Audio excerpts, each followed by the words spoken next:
Building a startup is a little bit like standing on a cliff and throwing yourself down and trying to build a plane on your way down. A lot of people were actually holding against us that we are the small local player, and we turned this into a strength. So when we started Careem, we set up with a very high purpose. Our purpose was actually not market share or revenue, but it was to impact people's lives. And when you think of 1 million captains, when you give someone an income opportunity on your platform, you really transform his lives. How we got there, I want to present to you 5 main reasons. And the first one is really to have a purpose. When you start something, have a very, very deep purpose. And our purpose in Careem is we want to ease and simplify the lives of people and build an awesome organization which inspires. And this was what was the driving force. And as you see, it's the reason we exist. So if that is not there, then we don't need to exist. And you use that as a guiding force for you to make your business decisions. We built on a weakness, which a lot of people were actually holding against us, that we are the small local player. And we turned this into a strength. So the problem with this picture is this guy is not truly local. And this is how companies do when they come into our region and compete. And this is people from Saudi, right? This is how we were used marketing being done for centuries from all these global brands. And they come in, they think if they put a igal on any problem, they solve it. But it is not. We are the locals, and we understand the day-to-day struggle of our mothers, sisters, parents, of our siblings, right, of our children. We understand this way better than anyone else can understand, and we are able to problem solve this way better than anyone else. We actually believed always from the very beginning that we are not working with employees, but we are working with owners in the business. So in times where we started as a startup, where a startup was something not so common in our region, we were the first to integrate the idea of having stock options for the colleagues. And it is a huge amount of our stock pool, which we have from the beginning reserved for our colleagues to come on board, for them to feel like owners. So when we are successful, they are successful too. And what happens then is that you fully trust the people who are with you. You want to run fast. You don't want to control people. You want them actually to come on board and tell you what to do. So you hire the best, you hire smarter people than yourself, you make them partners in business, you don't call them employees, and you completely treat them like owners. And that is what we've seen very powerful to create all the momentum we needed actually to move very fast and very successful. As an example, I remember this day when our competition wanted to go to Mecca, and we heard, okay, they are planning to start in Mecca, and we had one in the team who was coming from Mecca. He was a GM in Jeddah, and he said, only over my dead body, they will be in Mecca before I am in Mecca. And I asked him, okay, what will you do? He said, okay, there is a lead time before we can start a city. You need a couple of captains, right? Before you start a city. How many captains do they have already on the ground? He said 50 roughly, and they are about to start the service. And I told him, okay, now we know about this. They have a lead time. What are you doing?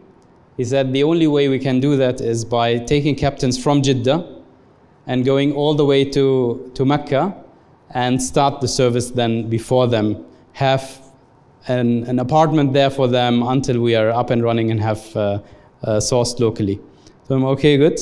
But when are you doing that? And he said, I'm already on the way. I'm calling you from the highway. So he took all the captains already. He had this initiative, feeling like an owner, and he didn't even wait for any approval. He just went there and did it. This is what happens when you work with owners who feel like huge ownership for what we are doing, and we in fact launched before them. The fourth principle we've seen being super important in a tech startup in specific is that you have to launch very quickly and iterate. It's all about speed. It's all about being very close to the customer. And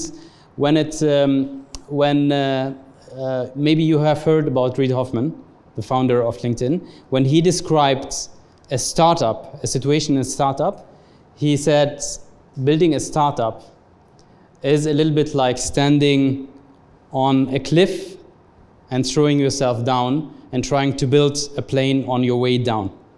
This is what happens when you are in a startup situation.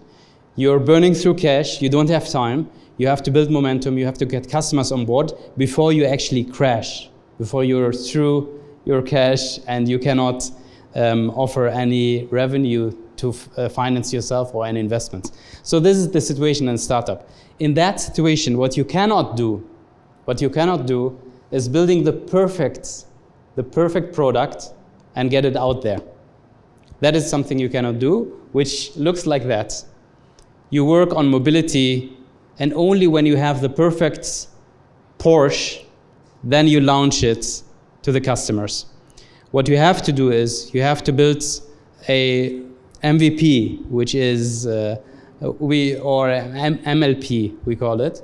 So the minimal lovable product, something which offers something, right? And only with the feedback of the market, you push it out there. You know you are embarrassed, in fact, that it's not great, right? You're embarrassed. And only when you're pushing it out there, when you're embarrassed, you're not too late. When you're not embarrassed, you're too late. So you push it out there, you get feedback from the customer, and based on the feedback of the customer, you change the product and you iterate. So this iteration becomes very fast. I think after you're done with your 3 months of induction, you're going to work in a couple of startups, right? You will see that happening. So people are running very fast. They are launching things very fast, and even with problems, even with bugs, but then they're iterating super fast to get it to the next version. And lastly, only when you're super invested in the experience of your customer, you can make it, and not when you're invested in competition. So people who are obsessed with competition don't make it. You have to be obsessed with your value add you're giving to your customers. It takes 12 happy experiences to overcome one unhappy experience. And we know that very well. We're doing roughly 1 million rides every day, and it is not easy in a service like Careem, where you don't own the experience fully, right? To always make the customer happy. We know that. But we have then to overcome it by a lot of good experience. And this you can do only when you are very close to the customer and not with eyes only on competition. To end with, when you're building your own startup and you're local, you are working with owners, and you're very obsessed with the value add you're giving, don't forget to be bold from time to time. This is the edge you have against a lot of people who are coming from outside with whom you're competing. Just a reminder, 5 things which we believe, looking backwards, have served us very well. You have to be knowing what you're out there, what you're set out for. Have a purpose which goes beyond market share and revenue. Be truly local, work with owners, launch quickly and iterate and invest in experience, and don't forget to be bold from time to time. You have to be very, very determined on what you want to do, and you will find ways to get there. So define for yourself, what is it what I want to achieve in life? Beyond everything else, what is it what I want to achieve with my life? And you will find ways to get there, no matter what. Determination is super, super important. The second thing is you have to surround yourself with people who are like-minded and who can help you on achieving that. And exactly like you're saying, I believe your attitude, your emotional intelligence is way, way more important than anything else. During the journey, like I said before, I have been blessed with being faced with so much feedback on all the things I'm doing wrong. And it's not easy for you to fight your ego then and to accept it and to work on yourself and to become better as a human being, right? But that is something you never should stop. Just working on yourself, managing yourself better and becoming a better human being. Wonderful. Thank you for your time.